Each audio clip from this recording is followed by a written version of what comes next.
Bismillahirrahmanirrahim. Bismillahirrahmanirrahim. Assalamualaikum warahmatullahi wabarakatuh.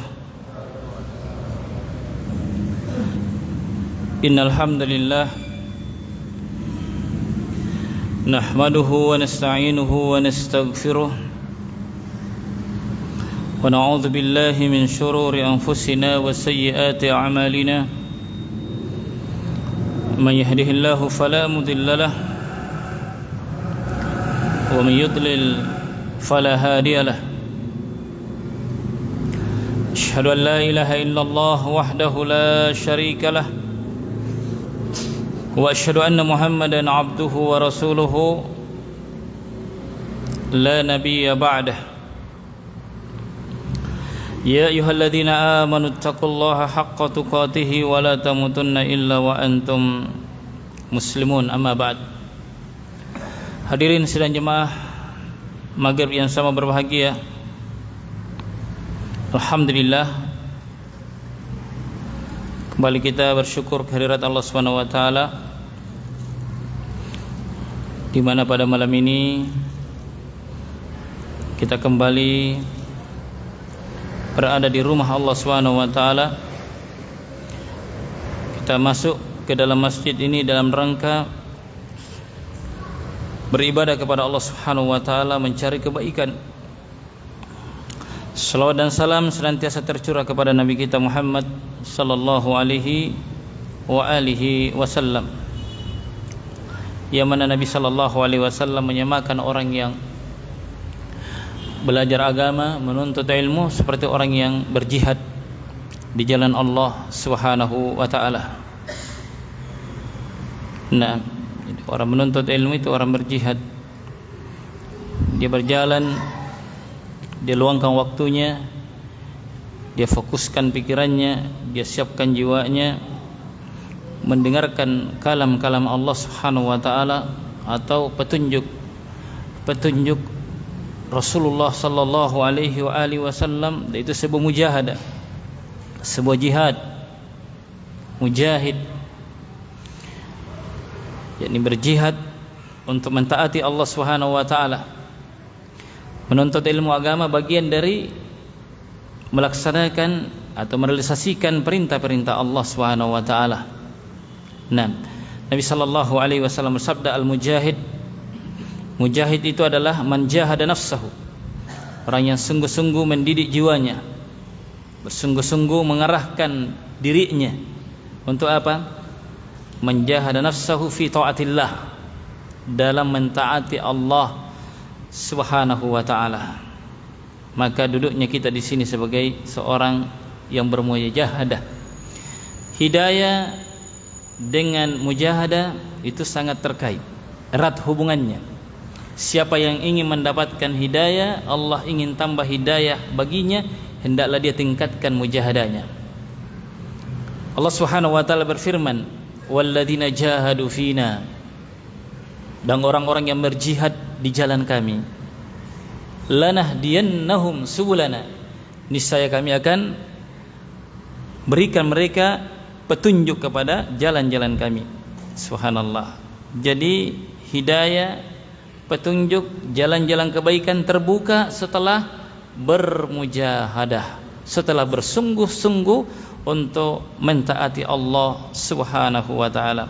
Sekalian saya hormati dan saya cintai karena Allah, kembali kita lanjutkan materi kita, yakni kitab Min Ba'di Fawaid Suratul Fatihah, yang isinya menjelaskan tentang faidah-faidah, kandungan-kandungan makna yang ada di dalam Suratul Fatihah. Saudara sekalian, telah berlalu bersama kita 3 ayat Alhamdulillahirabbil alamin, kemudian Ar-Rahman Ar-Rahim, dan Maliki Yaumiddin. Nah, sedikit murojaah, sedikit mengulang. Alhamdulillahirabbil alamin, apa kandungannya? Mencintai Allah Subhanahu wa taala. Kalau benar cara kita membaca ayat ini, merenungkan maknanya, mentadaburi ayat-ayatnya akan bertambah cinta kepada Allah. Itu yang benar. Kehadirkan saat kita membaca alhamdulillahirabbil alamin, kecintaan kepada Allah, teringat akan kebaikan Allah, teringat akan rahmat Allah Subhanahu wa taala. Kan seorang muslim ketika tertimpa penyakit itu rahmat Allah, jemaah. Rahmat semua itu, kebaikan semua itu. Kata Ibnu Qayyim, sekiranya bukan karena penyakit menimpa manusia, maka manusia akan tertimpa penyakit ujub, penyakit sombong, tidak tahu diri. Ketika dia sakit, dia tahu kadar dirinya. Oh, ternyata saya lemah, saya tidak berdaya, saya nggak ada apa-apanya. Itu akan membersihkan jiwa seorang hamba. Belum lagi gugurnya dosa-dosa dan maksiat-maksiat yang dia kerjakan. Maka seluruhnya adalah kebaikan. Seorang muslim terus dia memuji Allah Subhanahu wa taala dalam seluruh keadaannya, dan itu akan mengantar dia semakin mencintai Allah Subhanahu wa taala. Demikian pula di ayat yang kedua Ar-Rahman Ar-Rahim, apa kandungannya? Saudara sekalian, berharap kepada Allah. Ada berapa jenis harapan? Ada 3, ya.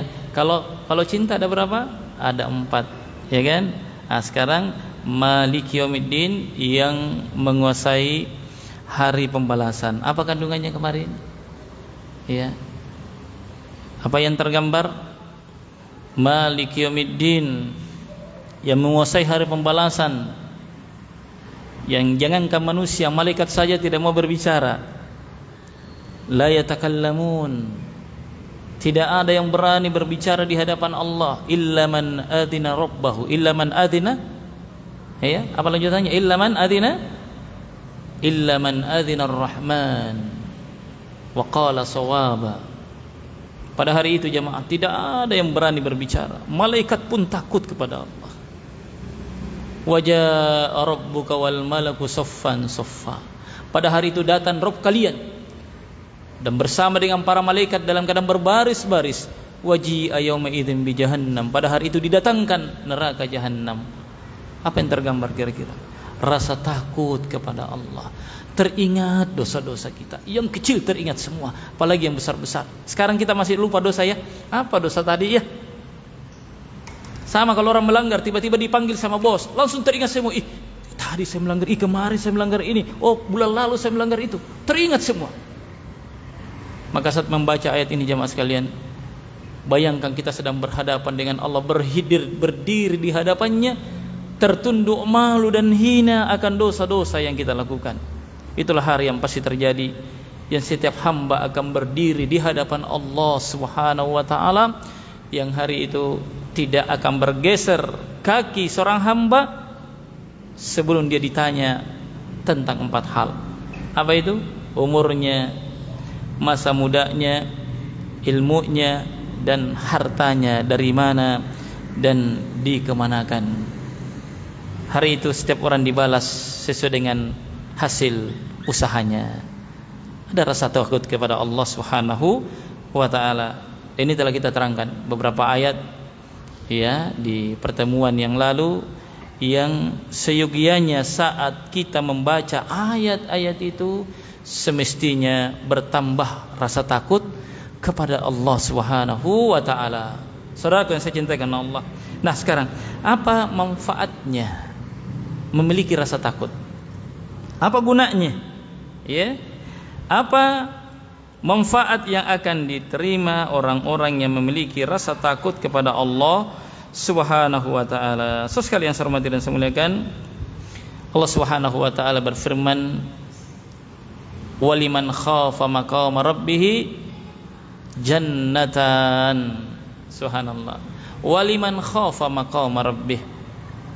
Dan bagi orang yang takut akan kedudukan Rabb-nya, ya, orang yang takut akan kedudukan Allah Subhanahu wa taala, akan keagungannya, akan kemuliaannya, akan keperkasaannya, jemaah sekalian, akan kemampuan Allah Subhanahu wa taala yang tak terbatas dan tidak ada yang bisa mencegahnya. Jika dia ingin mengazab satu kaum, dia takut akan kedudukan Allah yang begitu sangat mulia, sehingga dengan rasa takut itu dia pun meninggalkan dosa dan maksiat.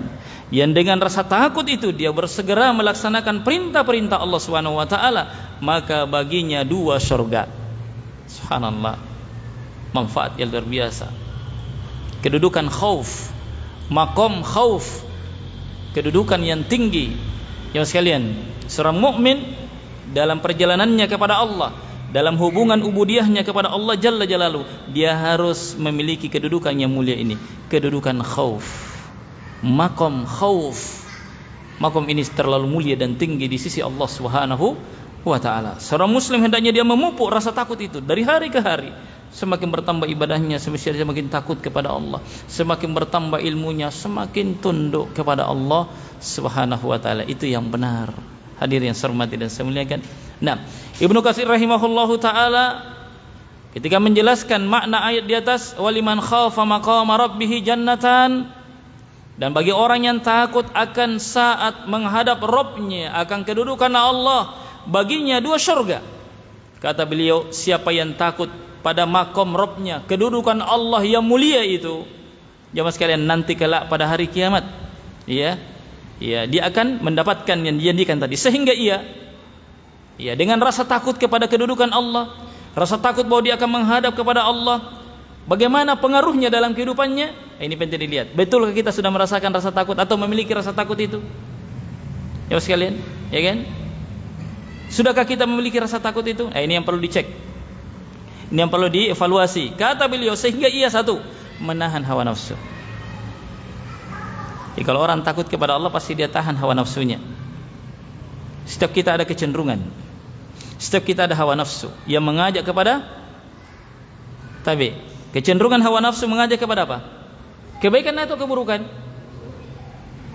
Keburukan. Allah Subhanahu wa taala berfirman dalam surah Yusuf. Dan ini perkataan Yusuf yang diabadikan oleh Allah dalam Quran agar menjadi pelajaran bagi kita. Wa ma ubarri'u nafsi, kata beliau. Dan saya tidak membebaskan diriku dari hawa nafsu. Enggak. Innan nafsa, kecuali yang dirahmati oleh Allah Subhanahu wa taala. Jadi saya tidak membebaskan diriku dari dosa dan hawa nafsu, kecuali nafsu yang dirahmati. Naam, illa man rahima rabbuk. Naam. Wa ma ubarri'u nafsi, innan nafsa, sesungguhnya nafsu itu la ammaratun bisu, benar-benar memerintahkan kepada as-su, keburukan. Keburukan jemaah. Tidak pernah berhenti. Pertama dihalangi berbuat baik. Ini nafsu. Saat berbuat baik dibuat tidak maksimal. Enggak usah, yang penting sholat kok. Ya kan? Mana mau kila. Allahu Akbar. Baru takbir, apa yang teringat? Kunci motor yang hilang 1 minggu yang lalu teringat. Anjo yang kuboli. Situ saya simpan. Oh, itu sepanjang sholatnya itu diingat. Kenapa saya tidak ke sana? Kenapa saya 1 minggu diingatkan? La ilaha illallah. Sehingga dibuat buru-buru dalam sholat. Setelah selesai sholat tidak juga, dilupa lagi kembali tadi kunci yang diingat. La ilaha illallah. Ini hawa nafsu. Dibuat cepat. Hatta kita melakukan kebaikan dibuat bagaimana kebaikan, ketaatan tidak maksimal. Kalau bisa dibuat batal, kalau tidak bisa dibikin batal, dibuat kurang nilainya. Ini nafsu jamaah. Sudah bersedekah, masya Allah, dimunculkan lagi perasaan bangga. Wih, tidak jadi di masjid kalau bukan saya, nah. Kalau perlu ganti namanya di masjid dengan nama saya, misalnya contoh ya. Jangan. Soal ini nafsu tidak berhenti. Betul-betul memerintah kepada yang buruk.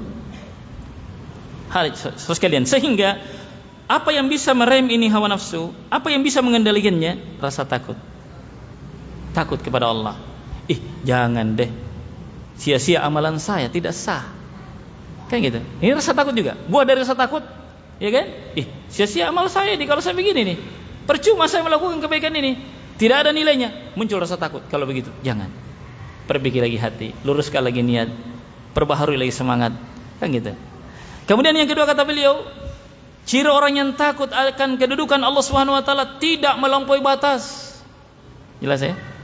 Tidak melampaui batas dalam segala hal. Tidak berlebih-lebihan dalam segala hal. Dalam beribadah dia tidak melampaui batas, sebatas yang diperintah saja, enggak lewat, tidak kurang. Itu orang yang menahan hawa nafsu. Hawa nafsu itu banyak macamnya Pak ya, banyak modelnya. Contoh ini, yang dikira ibadah itu kadang tidak disusupi hawa nafsu, disusupi Pak.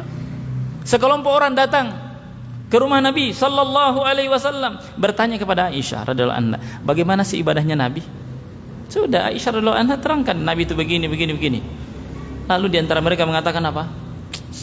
Siapa kita ini dibanding Nabi? Ya kan? Siapa kita ini dibanding? Jauh sekali. Kalau saya mau sholat sepanjang malam, nggak mau tidur. Ya, mau apa tadi? Mau sholat sepanjang malam. Pertanyaannya, sholat baik tidak? Bagus. Memperlama-lama sholat bagus? Bagus. Tapi sholat sepanjang malam bagus tidak? Tidak bagus. Tidak bagus. Tidak bagus bagi dirinya. Pada diri kita ada hak, Pak. Apalagi kalau sudah punya istri. Ya kan? Ya kan? Jangan kalau belum ada istrimu ya. Ya. Subhanallah. Iya. Ada istri, ada haknya. Ada haknya mata. Bahkan sekalian saya hormati dan saya muliakan, Umar bin Khattab itu kalau sudah sholat subuh, Pak, dia periksa orang-orang siapa yang tidak datang sholat subuh. Ketahuan ada seorang sahabat yang bernama Sulaiman. Sulaiman tidak datang. Didatangi rumahnya. Sudah tidak ada rumahnya, ada mamaknya. Ditanya, kenapa Sulaiman tidak datang sholat subuh? Oh, Amirul Mukminin, sepanjang malam dia sholat lail, tertidur dia. Sholat apa? Sholat lail sampai dia tertidur. Kata Umar bin Khattab, ya, saya tidak suka sholat sepanjang malam, lalu kemudian menjadi sebab saya tidak sholat subuh berjamaah. Kenapa? Sholat subuh hukumnya apa? Wajib. Berjamaah hukumnya wajib. Sholat lail hukumnya sunnah. Tidak boleh gara-gara sunnah melalaikan yang wajib. Apalagi sepanjang malam ngopi di warkop, gara-gara itu tidak sholat subuh. La ilaha illallah. Lebih tercelah lagi. Ini sholat sunnah, Pak. Sholat yang paling afdol setelah wajib adalah sholatul lail. Tapi masih tidak baik jika itu menjadi sebab kita meninggalkan sholat subuh. Ini berjamaah, ini melampaui batas namanya. Tidak bagus. Maka betul-betul orang yang takut kepada Allah dengan takaran-takaran syar'i akan terdidik dia untuk pertengahan, tidak melampaui batas dalam segala hal. Dalam segala hal. Ada lagi satu dia kalau saya nggak mau menikah. Apa maksudnya tidak menikah? Agar tidak banyak urusan. Kalau nikah lagi dia harus cari uang, nanti capek, kurang waktu baca Quran, kurang waktu berzikir. Mestinya sholat sunnah kita lagi mencangkul apa semua, maghrib, ya, dan seterusnya macam-macam. Sudah, nggak usah nikah deh, supaya fokus ibadah. Bagus nggak niatnya? Bagus. Pertanyaannya, bagus nggak niatnya? Supaya fokus ibadah? Bagus. Tapi benar tidak jalannya? Tidak benar. Ini melampaui batas. Allah tidak suka yang melampaui batas. Jemaah sekalian. Yang satu lagi, kalau saya, apa lagi satu? Ada yang ingat satunya? Saya akan puasa sepanjang hari, nggak mau buka, nggak ada hari berbuka. Maksudnya semua hari puasa semua. Ramadan, tidak Ramadan, semuanya, kecuali hari-hari yang dilarang tentu ya, sahabat paham itu. Ya sekalian, didengar oleh Nabi ucapan-ucapan mereka ini. Nabi khutbah, saya adalah orang yang terbaik di antara kalian, orang paling bertakwa di antara kalian. Tapi saya bangun juga tidur, saya menikahi wanita-wanita, saya juga berbuka dan saya berpuasa. Siapa yang benci sunnah saya ini bukan umat saya. Siapa yang benci ini, jalanku ini, bahwa saya bangun, sholat juga, jangan juga tidur sepanjang malam, ya kan? Salah juga. Ya sekalian, seperti itu. Ya pertengahan. Nah, orang yang takut kepada Allah ini terukur dia. Oh ya, jangan. Ini tentunya takut ini dengan aturan syar'i. Oh ini tidak boleh lewat ini. Seperti ini saja. Nah, ini nih, rasa takut kepada Allah Subhanahu wa taala. Baik. Kemudian ciri yang ketiga orang yang takut itu adalah tidak mementingkan urusan dunia. Tidak lebih mementingkan urusan dunia dari akhiratnya. Dia tahu. Orang berakal, orang yang cerdas itu, Pak, kata Ibnu Taimiyah, bukan sekedar orang yang tahu mana baik mana buruk, bukan sekedar itu. Orang yang cerdas itu ketika diperhadapkan dua kebaikan, dia tahu mana yang terbaik dari yang baik. Iya kan? Lagi transaksi, Masya Allah, jual beli, sedikit lagi terdengar azan, Allahu Akbar, Allahu Akbar, ada transaksi akhirat. Mana yang dahulu kan? Tidak, ini masih panjang waktu. Kan bisa ji masbuk. Gak apa-apa ji masbuk, ya kan?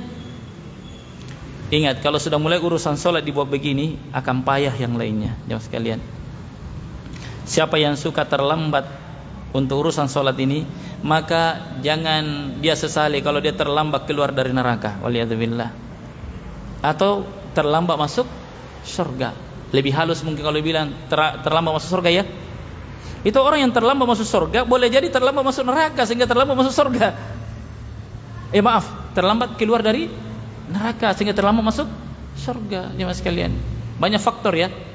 Nah, ada juga orang terlambat masuk surga bukan karena dia di neraka, tapi karena dihisapnya panjang sekali, lama sekali. Sekalian, jadi orang yang takut kepada Allah tahu dia mana yang lebih utama dari yang utama. Itu orang yang cerdas, kata Ibnu Taimiyah. Demikian pula bukan sekedar tahu ini buruk, tapi dia tahu ini yang terburuk dari yang buruk. Sehingga ketika dia harus disuruh memilih dari dua jalan ini, dua-duanya buruk, tidak boleh tidak, harus dilakukan salah satunya, maka dia pandai memilih yang paling sedikit keburukannya. Ketika diperhadapkan dua kebaikan, dia pandai memilih dan ini yang paling banyak baiknya. Itulah orang yang takut kepada Allah Subhanahu wa taala. Tahu dia dunia ini kadarnya sekian, akhirat ini kadarnya sekian, dan dia tidak akan bersedih ketika yang sedikit ini berlalu sementara dia berhasil mendapatkan yang banyak. Adakah orang bersedih, Pak? Dia luput dari yang sedikit lalu dia dapatkan yang banyak. Menyesal enggak? Tidak menyesal. Tiba-tiba datang tendernya gara-gara dia tidak lanjutkan, dia datangi panggilan azan, batal, enggak jadi Pak kalau begitu. Merasa rugi? Siapa yang merasa rugi dan menyesal? Menyesalku tadi cepat pergi salat jamaah, bermasalah imannya. Aduh, coba tadi tidak salat berjamaah, jadi ini urusan. Payah ini. La ilah, kamu yang payah. Ya kan, imammu payah kawan. Ya kan seperti itu. Jadi alhamdulillah, ada sahabat gara-gara kebunnya nak urus, terlambat salat berjamaah, nak infakkan seluruh anunya. Ini gara-gara ini. Sudah. Bahkan disebutkan dalam Qurannya Mas sekalian, Nabi Sulaiman alaihissalatu wassalam gara-gara dia urus kuda perangnya itu, terlambat salat asar nyaris habis. Dia potong semua itu, Pak. Gara-gara ini. Dia sembelih seluruh kuda-kuda pilihannya itu. Menyesal dia. Kenapa gara-gara ini saya urus terlambat ibadah kepada Allah Subhanahu wa taala? Coba lihat. Dia ikop dirinya, ini salah satu, Pak. Salah satu orang yang mau baik keadaan imannya, Pak, ketika dia melakukan kesalahan, dia segera mengikop dirinya, dia segera menghukum dirinya. Dia hukum dirinya.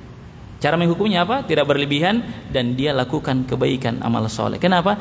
Karena amal soleh itu akan menutupi kekurangan dan kesalahan.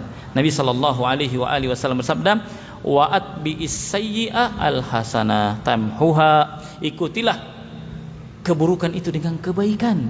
Niscaya kebaikan ini akan menutupi keburukan sebelumnya, yakni dengan taubat kepada Allah Subhanahu wa taala. Kemudian selanjutnya, ciri orang yang takut kepada Allah adalah tahu bahwa mengejar akhirat itu lebih baik dan akhirat itu lebih kekal. Tahu dia, mengerti dia. Ya kan? Walal akhiratu khairun laka minal ula. Akhirat lebih baik daripada dunia. Walal akhiratu khairun wa abqa. Akhirat lebih baik dan lebih kekal. So sekalian, kemudian selanjutnya, ya, kata beliau, dia juga menjalankan kewajiban kepada Allah, menjauhi larangan Allah Subhanahu wa taala. Itu ciri orang yang takut. Ada kewajiban, segera dilaksanakan. Ada larangan, segera dia tinggalkan. Itulah orang yang takut kepada Allah Subhanahu wa taala. Saudara sekalian, saya hormati dan saya muliakan, tadi disebutkan bahwa orang yang takut kepada Allah itu disiapkan dua surga. Apa maksudnya ini? Kenapa ada dua surga? Di sini disebut oleh Syekh Sa'di rahimahullah taala dalam tafsirnya, tafsir As-Sa'di, saya bacakan ya. Kata beliau, konsekuensi dari orang yang takut pada Allah adalah, konsekuensinya nih Pak, konsekuensi orang yang takut kepada Allah adalah meninggalkan larangan dan melaksanakan perintah. Itu konsekuensi itu. Dusta takutnya, dia merasa takut kepada Allah, tapi dia tidak melaksanakan perintah, tidak meninggalkan larangan. Lalu kata beliau, itulah yang mendapatkan dua surga. Kenapa? Kenapa dua surga? Karena ketika dia melaksanakan perintah, ada surga di situ. Ada balasannya di situ, Pak. Meninggalkan perintah, melaksanakan perintah, itu adalah ketaatan. Di sana ada surga dijanjikan. Satu surga. Dia meninggalkan dosa, kebaikan tidak? Meninggalkan dosa, ibadah tidak? Ibadah tarkiyah namanya, Pak. ibadah meninggalkan larangan, itu juga surga. Sehingga dia surga dia dapat. Surga karena dia surga karena dia melaksanakan perintah, dan satu surga lagi karena dia meninggalkan larangan-larangan Allah Subhanahu wa taala. Demikian beliau menjelaskan. So sekalian saya hormati dan saya muliakan. Ya, ini terkait apa tadi? Al-khauf. Takut kepada Allah Subhanahu wa taala. Sekarang, bagaimana caranya memupuk rasa takut ya? Karena kita sudah tahu manfaatnya takut kepada Allah. Cirinya orang yang takut kepada Allah bagaimana? Sekarang gimana caranya memupuk rasa takut itu? Kalau ular kan jelas di depan, tak ini ular ini. Takut ke? Ini api ini, nanti terbakar. Ya kan? Nah, bagaimana cara memupuk rasa takut? Yang pertama jemaah sekalian,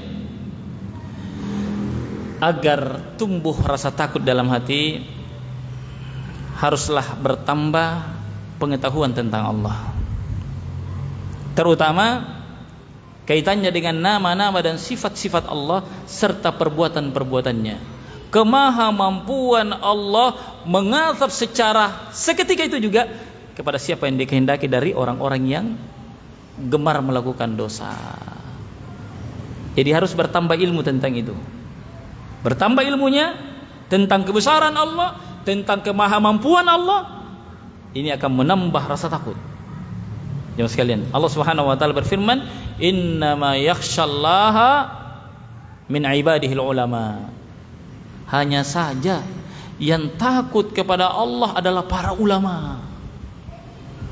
Semakin alim, semakin bertambah rasa takut. Itu yang benar. Bukan semakin bertambah ilmunya tambah sombong. Ya kan? Semakin susah didapat senyumnya, semakin susah didengar salamnya. Bukan. Tapi orang yang hakikatnya bertambah takutnya kepada Allah, bertambah ilmunya, adalah bertambah rasa takutnya kepada Allah. Cukuplah seseorang itu dianggap berilmu ketika bertambah rasa takut kepada Allah Subhanahu wa taala. Itu perlu kita Pak evaluasi diri. Ini kenapa tidak ada rasa takut, kurang rasa takut kepada Allah? Itu berarti ilmunya kurang, ilmunya nihil. Biar dia hafal satu buku kitab-kitab ya ulama, tetap tidak dianggap berilmu jamaah. Karena sejatinya ilmu mengantar kepada rasa takut kepada Allah. Oleh karena itu, manusia yang paling takut kepada Allah siapa? Nabi sallallahu alaihi wasallam. Kata Nabi, "Ana a'rifukum billah." Saya adalah orang yang paling mengerti tentang Allah, paling tahu tentang Allah, dan paling hebat rasa takutnya kepada Allah Subhanahu wa taala. Makanya Nabi kadang ketika dia sholat, didengar oleh para sahabat gemuruhnya, gemuruh yang ada dalam dadanya karena rasa takut kepada Allah Subhanahu wa taala. Lalu juga Nabi mengatakan, "Sekiranya kalian mengetahui apa yang saya ketahui, maka kalian akan sedikit tertawa dan banyak menangisnya." Terkait dengan pengetahuan kan? Sekiranya kalian mengetahui apa yang saya ketahui, kalian akan sedikit tertawa dan banyak menangisnya. Kan begitu. Jadi sekalian. Dan tiada hal yang bisa membantu kita untuk takut kepada Allah. Lihat jemaah sekalian, apa yang Allah lakukan terhadap musuh-musuhnya. Ya kan? Ada orang yang lebih hebat dari kita Pak, ada orang yang lebih kuat daripada kita, ada orang yang lebih kaya dari kita Pak, ada orang yang kekuasaannya lebih luas daripada kita, dan Allah mampu menghancurkan mereka dalam waktu yang sangat singkat. Firaun, ya kan, Qarun, Haman, subhanallah, orang-orang hebat semua itu di masanya, bukan orang-orang kecil itu, orang-orang hebat semua. Namrud, silakan kita sebut siapa-siapa yang kita bisa sebut. Kaum Ad, kaum Tsamud, ya kan, kaumnya Nabi Salih, orang-orang yang luar biasa, perkasa-perkasa, kuat-kuat badannya Pak. Bayangkan kalau gunung-gunung yang dipahat-pahat jadi rumah Pak. Jago-jago mereka. Tapi semua itu kekuatan mereka, kemampuan mereka tidak berarti di hadapan Allah Subhanahu wa taala ketika azab sudah datang. Saudara yang saya cintai karena Allah Subhanahu wa taala. Oleh karena itu, ini diantara hal yang bisa membantu kita. Siapa kita dibanding mereka? Terlalu kecil kita, lemah kita Pak, fisik-fisiknya kita lemah, umurnya juga pendek-pendek, kekayaannya tidak seberapa, pengikutnya juga bisa dihitung jari kalau ada yang ikut. Lalu apa yang kita bisa sombongkan di hadapan Allah, di hadapan azabnya? Dan berlaku jemaah sekalian, siapa yang bermaksiat, berlaku hukum Allah atasnya tanpa pandang bulu, di dunia maupun di akhirat. Ini yang bisa bayangkan Pak. Kalau sementara kita bermaksiat turun musibah langsung mati Pak, ini kan repot. Ini juga yang bisa menambah kita rasa takut, Pak. Ya, apa itu? Mengkhawatirkan. Ya kan, ketika datang rayuan untuk melakukan dosa, hadirkan, Pak. Ia sementara bermaksiat karena mati ya. Ya kan? Rasa takut kepada Allah. Sementara saya bermaksiat, datang malaikat maut menjemput. Sementara Nabi SAW bersabda, innamal a'malu bil khawatim. Amalan-amalan itu tergantung penutupnya. Subhanallah, jemaah sekalian. Ini yang bisa kita membantu kita untuk memupuk rasa takut kepada Allah Subhanahu wa taala. Takut mati dalam keadaan apa?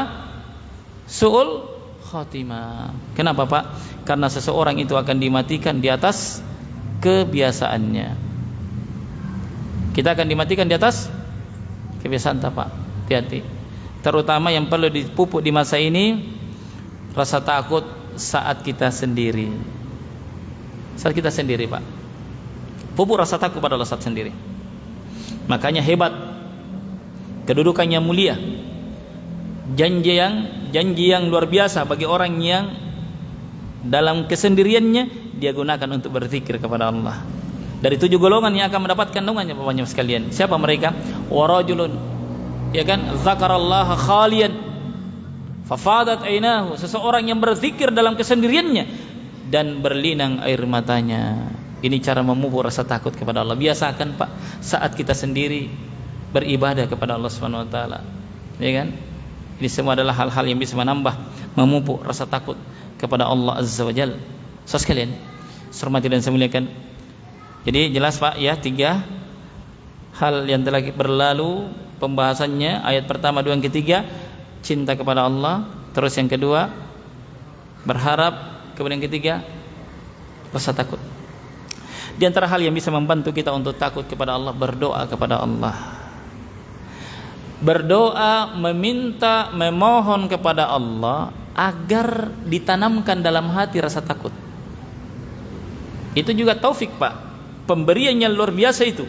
Ketika Allah tanamkan dalam hati kita ini rasa takut, maka minta kepada Dia rasa takut. Di antara doa yang diajarkan oleh Nabi sallallahu alaihi wasallam adalah Allahumma qsim lana min hasyatik ma tahulu bainana wa baina ma'asiyatik. Ya Allah, berikanlah kepada diri saya, Allahumma qsim lana min hasyatik. Ya kan? Artinya berikan saya pembagian, beri saya rasa takut kepada saya yang bisa menghalangi dengan rasa takut itu untuk bermaksiat kepadamu. Jadi betul-betul memang kalau tidak ada rasa takut, bermaksiat orang. Iya kan, Pak? Karena di sini jelas doanya, ya Allah, beri saya rasa takut yang menjadi sebab saya terhalang dari bermaksiat kepadamu. Ini yang bisa merem kita. Ada rasa takut kepada Allah Subhanahu wa taala, maka diminta kepada Allah Subhanahu wa taala.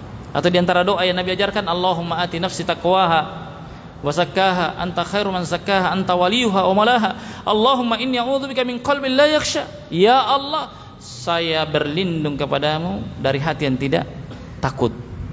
Allahumma inni a'udzubika min qalbin la yakhsha wa nafsin la tashba, dari jiwa yang tidak pernah puas. Wa min ilmin la yanfa, dari ilmu yang tidak bermanfaat.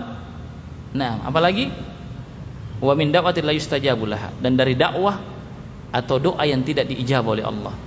Jadi kita meminta kepada Allah agar kita memiliki rasa takut, dan kita berlindung kepada Allah dari hati yang tidak ada rasa takutnya kepada Allah Subhanahu wa taala. Berarti ini termasuk sebab yang bisa memupuk rasa takut kepada Allah Subhanahu wa taala. Saudara sekalian, selanjutnya penulis berkata, Syekh Muhammad, iyyaka na'budu, lanjutannya. Lanjutan ayatnya. Masih ada waktu ya? Sepanjang. Ya. Masih. 10 menit lagi. Baik. Kata penulis, iyyaka na'budu, hanya kepadamu kami menyembah. Kan gitu ya, indah sekali ini Al-Fatihah ini. Allah dipuji dulu, alhamdulillahirabbil alamin arrahmanir rahim maliki yaumiddin. Ini ayat 3, Pak. Sebelum minta, muji dulu. Ya kan? Sebelum minta, ada mukaddimahnya dulu, jangan langsung-langsung. Ya, sekarang masuk inti. Ini intinya Al-Fatihah ini, Pak.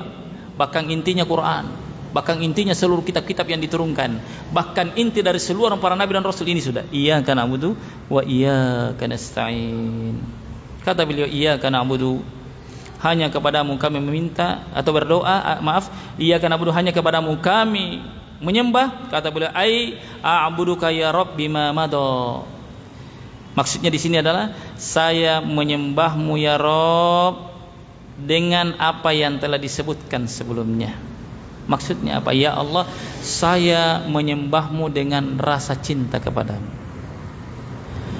Yang mendorong saya beribadah kepadamu ya Allah karena saya mencintaimu. Itu maksudnya penulis di sini. Ya Allah, saya menyembahmu karena saya berharap kepadamu. Itu yang mendorong saya beribadah kepadamu ya Allah.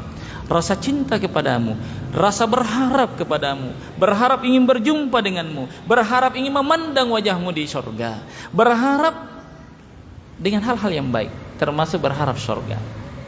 Kemudian yang ketiga, ya Allah, saya menyembahmu karena saya takut kepadamu. Ya sekalian, kalau orang benar cintanya, kenapa cinta yang didahulukan? Kenapa cinta yang didahulukan? Alhamdulillahirabbil alamin, yang dicinta. Karena kalau cinta benar akan ikut yang dua ini, Pak. Kalau cinta benar pasti berharap. Kalau cinta benar pasti takut. Di dalam cinta pasti ada harapan, di dalam cinta pasti ada rasa takut. Coba kita lihat. Kalau kita mencintai sesuatu, apa misalnya cintai? Kalau lagi haus cinta apa?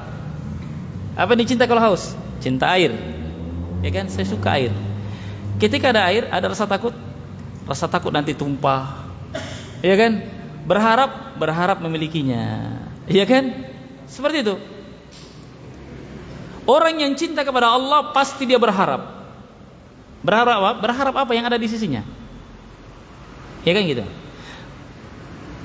Atau misalnya yang dekat supaya mudah, ini pengantin baru. Di sini ada pengantin baru, Pak Yusuf nih. Pak Yusuf baru saya pengantin, masyaallah. Sudah 2 istrinya. Maksudnya 2 kali menikah. Alhamdulillah.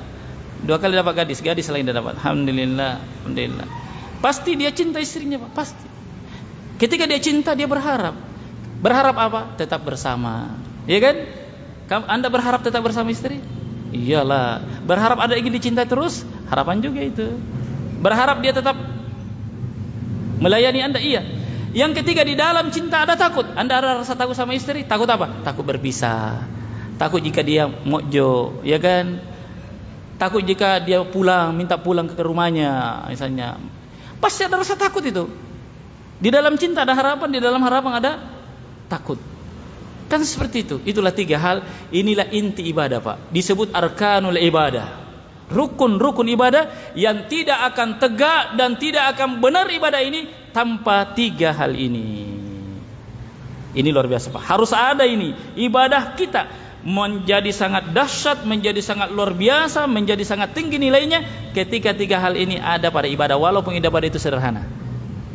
Walaupun ibadah itu sangat sederhana, tapi kalau ibadah itu disertai cinta, harapan dan takut kepada Allah, maka menjadi bernilai ibadah itu. Bahkan ibadah disebut ibadah ketika ada 3 ini. Kalau tidak ada, bukan ibadah namanya. Tapi Pak, ketika tidak ada 3 hal ini, bukan ibadah namanya. Kalau tidak ada 3 ini, cinta, harapan dan khauf kepada Allah Subhanahu wa taala. Nah, barakallahu fiik. Insyaallah taala kita lanjutkan di kesempatan berikutnya, kajian berikutnya. Allah Subhanahu wa taala menambah pemahaman dan ilmu dan semakin menambah rasa takut kita kepada Allah Subhanahu wa taala. Subhanakallahumma bihamdika nasyhadu an la ilaha illa anta wa nastaghfiruka wa natubu ilaik wa akhiru da'wana alhamdulillah.